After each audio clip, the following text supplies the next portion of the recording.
Sampurasun, salam damai sejahtera, salam. Tepang deui dina acara wejangan asih, di mana dina danget ayeuna urang bade diajar ngaguar perkawis hirup anu dituyun ku Roh Suci.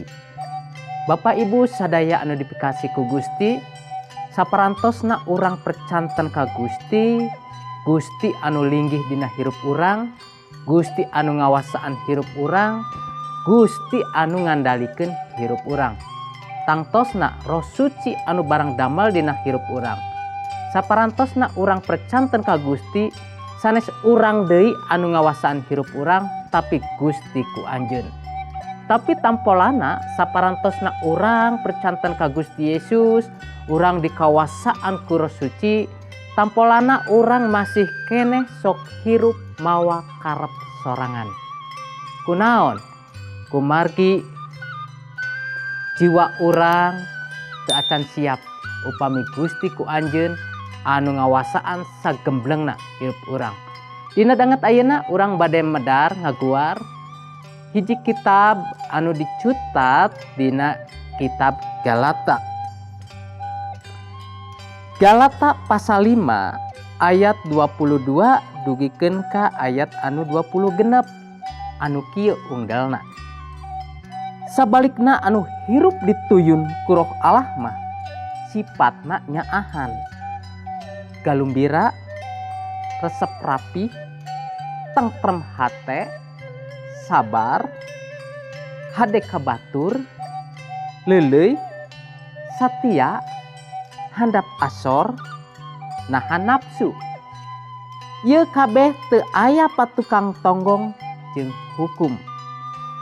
Nafsu badan jeung sagala pangajakna teh ku jelema anu geus jadi kagungan Kristus Yesus mah geus dipaehkeun. Kusabab urang hirup teh ku Roh Allah, tangtu kudu nurut kana panuyunna. Ulah adigung, ulah silih nyenyeri, jeung ulah silih dengkian.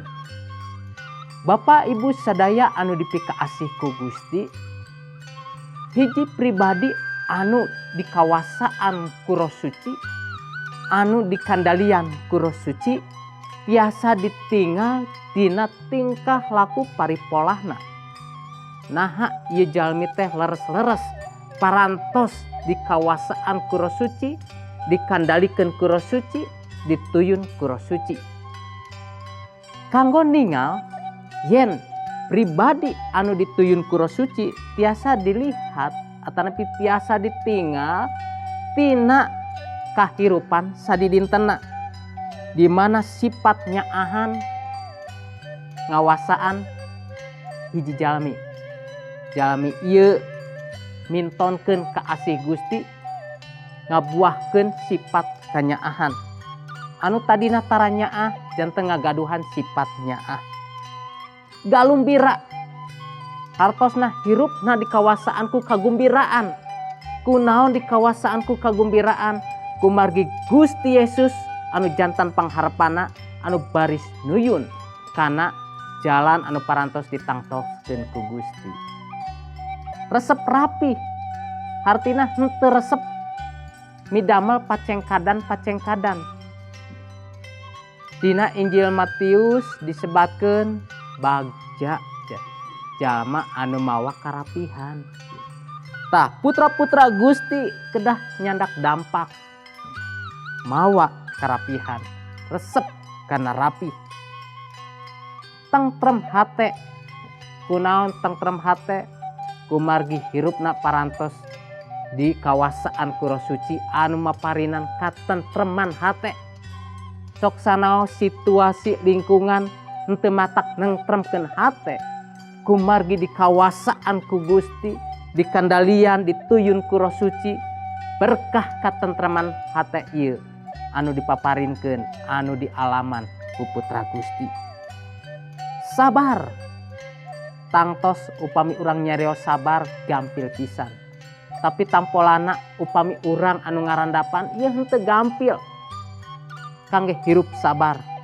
Tapi kawasa Gusti Roh Suci anu maparinan kakiatan supados urang tetep sabar. leuleuy. Bapak Ibu sadaya henteu gampil urang tiasa di kawasaan ku leuleuy. Kunaon? Kumargi lingkungan sabudeureun urang tangpolana ucapan-ucapanna teh henteu matak merenah, matak nasteng. Tapi kawasa Gusti Roh Suci ngemutan ngandalikeun hirup urang supados urang tiasa leuleuy. Satia ka Gusti, satia ka pasangan, satia tina padamelan, satia tina pelayanan. Eta dipaparingkeun ku Gusti kanggo urang. Upami urang dituyun ku Roh Suci, kasatiaan ieu anu baris ngawasaan putra-putra Gusti. Sarta masih seueur deui naon anu tiasa dipintonkeun ku urang salaku putra-putra Gusti anu dikandalikeun ku Roh Suci, anu dituyun ku Roh Suci. Bapak Ibu sadaya anu dipikaasih ku Gusti, urang percanten ka Gusti, urang nampi sih kurniati Gusti, sarta urang ku Gusti ditangtoskeun masih keneh hirup ku melendang di ieu dunya, tangtos aya perbentenan. Kumargi naon? Kumargi urang masih hirup di kawasaan ku kawasa caang Gusti. Padahal dunya teh masih kene aya dina kawasa poek. Kusabab eta urang teh saibarat lauk anu aya dina akuarium. Lauk eta tiasa katinggal ku jalma rea. Tiasa ditinggal ti gigir, tiasa ditinggal ti payun, tiasa ditinggal ti tukang, tiasa ditinggal ti luhur. Lamun laukna cidera tiasa katinggal. Lamun laukna sae tiasa katinggal. Salaku putra-putra Gusti, jalmi anu dituyun ku Gusti, tangtos kahirupan urang oge tiasa katinggal ku jalma rea.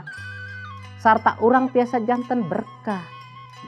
Urang kedah benten sareng jalmi-jalmi anu teu acan percanten ka Gusti sareng anu parantos percanten ka Gusti. Urang anu parantos percanten ka Gusti hirupna di kawasaan ku Gusti, hirupna dituyun ku Roh Suci. Janten hayu urang buktoskeun urang teh putra Gusti, urang teh dikendalikeun ku Gusti, urang teh ulah mawa karep sorangan. Labelna bae putra Gusti tapi hirupna henteu mintonkeun putra Gusti, henteu aya buah-buah roh anu dipintonkeun. Kumargi urang putra Gusti, urang di kawasan ku Roh Suci, urang dituyun ku Roh Suci, hasilkeun buah-buah roh eta. Mangga Bapak Ibu, urang anggo kasempatan ieu kangge mintonkeun kaasih Gusti. Urang sadaya bade ngadoa. Gusti Allah Rama anu jumeneng di kerajaan sawarga, abdi sadaya muji syukur upami abdi sadaya ku Gusti parantos disaur janten putra Gusti. Abdi dituyun ku kawasa Roh Suci, pasihan kamampu kangge abdi sadaya. Hatur nuhun Gusti Yesus, jantenkeun abdi berkah supados abdi bisa daya tiasa ngaberkahan anu sanesna. Mung dilebet nami Gusti Yesus Kristus, abdi sadaya muji syukur. Haleluya. Amin.